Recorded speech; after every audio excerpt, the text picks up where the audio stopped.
அல்லாவின் கருணையினாலும் இயேசுவின் கருணையினாலும் சிவசக்தியின் கருணையினாலும் பேசத் தொடங்குகின்றேன். யோகம் சேனல் நேயர்கள் அனைவர்களுக்கும் உலகத்தமிழர் அனைவருக்கும் ஆத்மயோகி அமர்நாத்தின் அன்பான வணக்கங்கள். இன்று எண்கணிதத்தில் நாம் குரு ஆதிக்கத்தில் பிறந்த 3ஆம் தேதியில் பிறந்தவர்களை பற்றி பேச இருக்கிறோம்.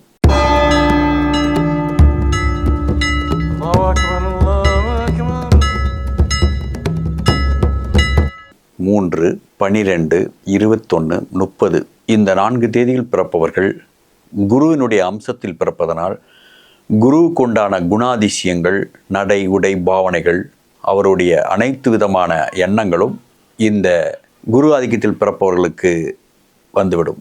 குரு என்றாலே கருணை, இரக்கம், பிறர் கஷ்டம் கண்டு உருகும் தன்மை, பொது சேவை, பிறருக்காகவே வாழ்தல், தலைவர்களுக்குரிய பண்பு, எதையும் தலைமை தாங்குதல், நிர்வாகம், தலைமை பண்பு போன்ற உபதேசம் செய்தல், உயிர்களுக்கு நன்மை செய்யக்கூடிய தன்மை குரு பார்க்க கோடி குற்றம் நிவர்த்தி அடையும் என்பார்கள். இந்த குரு ஆதிக்கத்தில் பிறக்கக்கூடிய 3ஆம் தேதி, 12ஆம் தேதி, 21, 30 இந்த 4 தேதியில் பிறந்தவர்கள் குரு பகவானுடைய அனுகிரகத்தை பெற்றவர்கள். அதனால் இவர்கள் மூத்தோர் சொல்லை அமிர்தம் என்று இருப்பார்கள். எதையுமே தன்னிச்சையாக செயல்பட மாட்டார்கள். குருவின் அம்சத்தை பெற்றதனால் எதையும் முடிவெடுப்பதற்கு முன் தன்னுடைய பெற்றோர்கள், ஆசிரியர்கள், நண்பர்கள், தன்னுடைய அனுபவசாலிகள், தன்னுடைய மூத்த தாத்தா, பாட்டி, இப்படிப்பட்ட மூத்தோர் சொல்லுக்கு கட்டுப்படுவார்கள். மூத்தோர் சொல்லை அமிர்தம் என்று இருப்பார்கள். அதனால் எதையும் சட்டப்படியும் தர்மப்படியும் தான் செய்ய வேண்டும் என்ற எண்ணம் அவர்களும் இருக்கும். நாம அனைத்தும் செய்துவிடலாம் என்ற எண்ணம் இருக்காது. ஒரு நீதிக்கு கட்டுப்பட்டே அவர்கள் வாழ்வார்கள். இவர்களுடைய சிறு பருவத்திலேயே இவர்கள் புத்திசாலி என்று பெயர் எடுக்கக்கூடியவர்கள். அவர்கள் பள்ளி பருவத்தில் படிக்கின்ற பொழுது காலேஜிலேயோ எங்கு இருந்தாலும் முதல் மாணவனாகவே அவர்கள் வருகிறார்கள். தன் பொறுப்பை உணர்ந்து அவர்கள் செயல்படுவார்கள். சிறு பருவத்திலேயே அதையெல்லாம் அவர்கள் பார்க்கலாம்.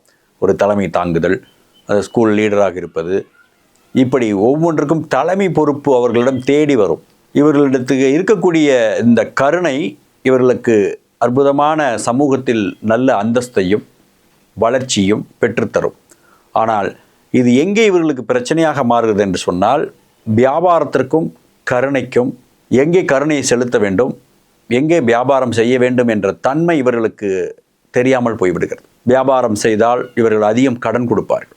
கடன் கேட்டால் கொடுத்து விடுவார்கள். பிறரை எளிதாக நம்பி கொடுப்பதனால் இவர்களுக்கு வியாபார சம்பந்தமான தொழில்களில் இவர்களுக்கு நிறைய சிக்கல்கள் வருகின்றன.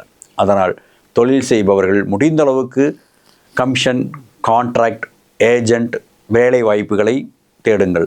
அப்படி தொழிலில் நீங்கள் இறங்கினால் முடிந்தவர்கள் கடன் தராமல் நீங்கள் ஆதாரத்தோடு கடன் தந்தால் வெற்றி அடையலாம். நம்பிக்கை பேரில் நீங்கள் கடன் தந்தால் உங்களுடைய தொழிலில் நிறைய பின்னடைவுகளையும் நஷ்டங்களையும் சந்திப்பதற்கு வாய்ப்பு இருக்கிறது. உங்கள் கருணையே உங்களுக்கு பிரச்சனையாகவும் முடிந்துவிடும். அதனால் கருணையை செலுத்த வேண்டும் என்ற எண்ணம் வந்தால் அது ஒரு அநாதாசிரமம் செல்லுங்கள்.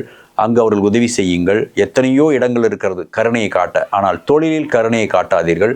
அங்கு நீங்கள் எப்படி கண்டிப்பாக இருக்கிறீர்களோ அந்த அளவுக்கு உங்களுடைய பொருளாதாரத்தில் நீங்கள் வளர முடியும். இதுதான் இந்த 3ஆம் ஆதிக்கக்கூடிய குரு ஆதிக்கக்கூடிய தெரிந்து கொள்ள வேண்டிய. தெரியாமல் இப்படி தான் சார் நான் கொடுத்துட்டேன், ஒருத்தட்ட கொடுத்தேன், இப்படி ஆயிடுச்சு, பிறருக்காக ஜாயிண்ட் போட்டேன், அந்த மாதிரிலாம் சொல்லுவாங்க. அதனால் முடிந்தவர்களும் பொருளாதார விஷயத்தில் நம்பிக்கை பேரில் செய்யாதீர்கள். ஆதாரத்தின் மூலமாக செய்தால் 100% வெற்றியை நீங்கள் அடைவீர்கள். இல்லை என்றால் நீங்கள் அதிகம் கடன்காரனாக ஆவறதுக்கு வாய்ப்பு இருக்கிறது. நிறைய தொழிலில் பின்னடைவதற்கு வாய்ப்பு இருக்கிறது. வெற்றி அடைய வேண்டும் என்று சொன்னால் நீங்கள் தொழிலில் லாபம் குறைவாக வந்தாலும் கடன் தருவதில்லை என்ற ஒரு முடிவை எடுத்துவிட்டால் நீங்கள் தொழிலில் வெற்றி அடையலாம். இல்லை என்றால் நன்றாக ஓடிக்கொண்டிருக்கிற நிறுவனத்தில் உங்களுடைய பங்குகளையும் பணங்களையும் போட்டு நீங்கள் பெறலாம். நேரடியாக நீங்கள் பொருள் ஈட்டுவது என்பது சிரமமாக, இந்த குணத்தை உங்களால் முழுமையாக குறைக்க இயலாது. அதனால் என்னுடைய இந்த வீடியோவை பார்த்து நீங்கள் முடிந்தளவு குறைத்து கொள்ளுங்கள். உங்கள் வாழ்க்கையில் மேன்மை அடைவதற்கு அது துணை செய்யும். அதேபோல் எல்லா பொது காரியங்களிலும் இவர்களை காணலாம். கோயில் திருவிழாக்கள், சங்கங்கள், ஊர் பிரச்சனை, இப்படி லாபம் வராத எல்லா துறைகளிலும் இவர்களுக்கு ஆர்வத்தை ஏற்படுத்தும். இதனால் குடும்பத்தில் இவர்களுக்கு பிழைக்க தெரியாதவன் என்ற பெயர்கள் கூட வந்துவிடும். அதனால் தன்னம்பிக்கை உடையவர்கள் தலைவர்களாகவும் மாபெரும் லட்சியவாதிகளாகவும் இருந்து வாழ்க்கையே ஒரு லட்சியவாதியாக இருந்து நடத்தக்கூடிய தன்மை இருக்கும். தேச போராட்டம் இவர்களுக்கு மிகவும் பிடிக்கும். குடும்ப கௌரவம், அல்லது தேச கௌரவம் இதற்காக போராடக்கூடியவர்கள். இந்த ஆதிக்கத்தில் பிறந்தவர்களை உலகத்தில் மாபெரும் தலைவர்களை இதுவரையிலும் தந்திருக்கிறது. ஆபிரகாலிங்கம் 12ஆம் தேதி பிறந்தவர். நம்மளுடைய இந்த விவேகானந்தர் 12ஆம் தேதி பிறந்தவர். இப்படி எத்தனையோ தலைவர்களை நாம் இந்த 3ஆம் தேதியில் சொல்ல முடியும். அதனால் இப்படிப்பட்டவர்களெல்லாம் அந்த துறைக்கு அவர்களை தவிர வேறு யாருமே செய்ய முடியாத அளவுக்கு ஒரு சகாப்தத்தை உருவாக்கி செல்வார்கள். அப்படிப்பட்ட ஒரு உயர்ந்த குணங்களை உடைய இரக்கமும் கருணையும் சாந்தமும் உடைய இந்த ஆதிக்கியர்கள் வாழ்க்கையில் வெற்றியடைய நீங்கள் கருணையும் வியாபாரத்தையும் குழப்பிக் கொள்ளாமல், நற்பையும் கருணையும் குழைப்பு கொள்ளாமல், குழப்பங்கள் இல்லாமல் இருந்தால் மட்டுமே நீங்கள் வெற்றி அடைய முடியும். உங்களுடைய கருணையை எங்கு செலுத்த வேண்டும், நீங்கள் எங்கு வியாபாரியாக இருக்க வேண்டும், எங்கு நீங்கள் கண்டிப்பாக இருக்க வேண்டும் என்பதை தெரிந்து செயல்பட வேண்டும். பிறரை அதிகாரம் செலுத்துகிற பொழுது மிகவும் கடின சித்தமுடையவர்களைப் போல் தோன்றுவார்கள். ஆனால் இவர்கள் உண்மையிலும் பொன்னான இதயம் படைத்தவர்கள்.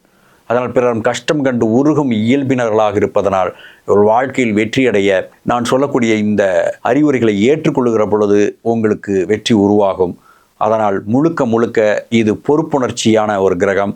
இவர்கள் வாழ்க்கையில் ஒரு எவ்வளோ பிரச்சனை ஏற்பட்டாலும் விவாகரத்து போன்ற முறைக்கோடு செல்வதில்லை. எப்படியும் வாழவே விரும்புவார்கள். அதனால் பிறர்களுடைய துன்பத்தை ஏற்றுக்கொண்டு அவர்களுக்கு உதவி செய்வதிலேயே குறியாக இருப்பதனால் அப்படிப்பட்ட துறைகளை நீங்கள் தேர்ந்தெடுப்பது மிகவும் சிறப்பாக இருக்கும். எத்தனையோ ட்ரஸ்ட் நடத்துவது, என்ஜிஓ நடத்துவது, பிறருக்காக இன்சூரன்ஸ் நடத்துவது, இந்த மாதிரியான விஷயங்களில் மாபெரும் வெற்றி அடைவார்கள். அதிகம் பேங்க் சம்பந்தமான தொழில்களில் நீங்கள் ஈடுபடலாம். அதிகம் உங்களுக்கு சிறப்பான தொழில் ஆசிரியர்கள், பெரிய பேராசிரியர்களாகவும் நீங்கள் கல்வித்துறையை தேர்ந்தெடுப்பது மிகவும் சிறந்ததாக இருக்கும்.